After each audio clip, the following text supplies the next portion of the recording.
This is the 4.5-month neglect dreadlock update. Neglect dreadlocks meaning I'm doing nothing except for just washing my hair. No conditioner, just shampoo. No running my fingers through it, no combing it, nothing like that. The only thing I am doing is separating, and I'll actually show you that in a second. Typically, if I can, I just let it hang all over the place as it wants to, but that does get very annoying, so I tuck it behind my ears quite often, but I try to just let it hang. So now I'll just actually, let me pull it out from behind my ears and let's let it hang, give you a look.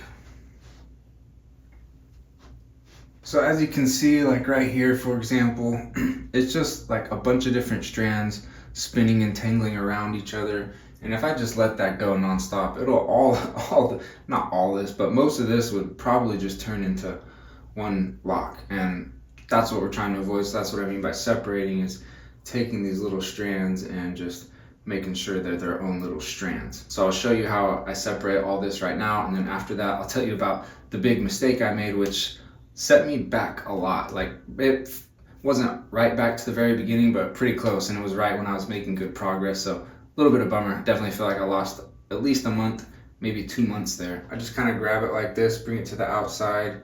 And then you can see right here, just all the different strands. So I just start kind of, wherever I see little pockets where I can grab and separate, just like this. And to be honest, it's probably best to do this as little as possible. Actually, it's probably best to just balance it, because you want to do it as little as possible so you're messing with it as little as possible, but also you do need to do it a little bit so that each strand on its own can be locking up instead of locking with all the other strands. So just a balancing act, I think. You do it too much, you're definitely going to start moving backwards. If you don't do it at all, you're just going to end up with, I would end up with all this just being one lock.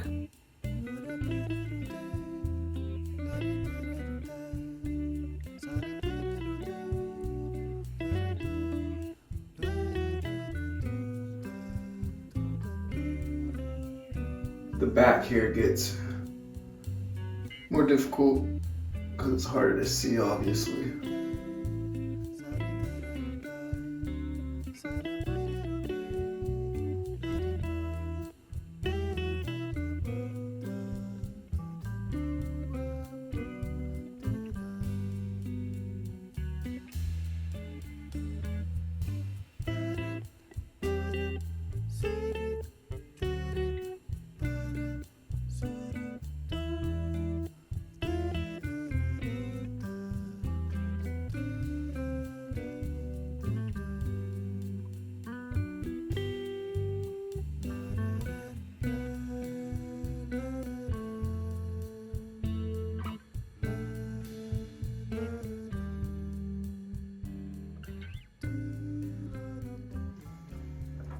All right, so I think that's pretty much most of the strands, most of the hair that's been collecting into strands. I think that's pretty much most of them now.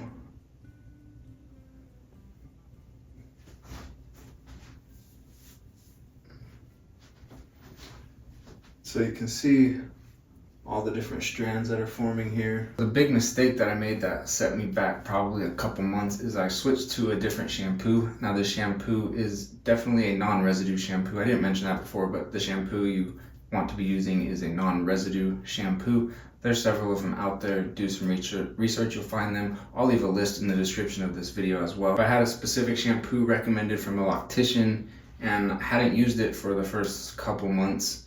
And then I used it, and the progress that you saw in my previous video basically just came undone. And I just shouldn't have used it, because on the bottle it said they'd recently added a new ingredient that makes it lather better. And I imagine that also acted as some sort of conditioner, because it just completely straightened my hair, and I just saw a bunch of hair drop out of it and lost a lot of this strandy baby dread progress that had been made. Everybody's hair, of course, is very different. I've definitely noticed that some shampoos straighten my hair out a lot more than others. I've used this one and it works pretty well. I've also used this one and it works pretty well. But both of those, they're straight like actual shampoos, but they're much more natural and non-residue, and they do work well, but they do straighten my hair a little bit more than this other concoction that I've created. This stuff right here is saponified coconut oil, and it's unscented, and this is what has been working the best for me. Also, what that shampoo did is it started to make my scalp smell a little weird. Just once I used that shampoo, things got weird for a little bit. So I switched back to this stuff, but I still felt like it wasn't getting rid of whatever that other shampoo had left on my scalp. So then I tried these two, but then that's when I was like, hey, these work, but I can still tell compared to this stuff, they're straightening my hair more, and I can tell that more hair is falling through. So I wanted to switch back to this, and so I did, but I still felt like maybe this isn't cleansing, deeply cleaning maybe as best as it could. So I came up with two solutions. And I also came up with a third thing, which is a sea salt spray, which I'll get into after I talk about this shampoo. Basically what I did is I just added a couple essential oils to the shampoo. I added rosemary. See right there.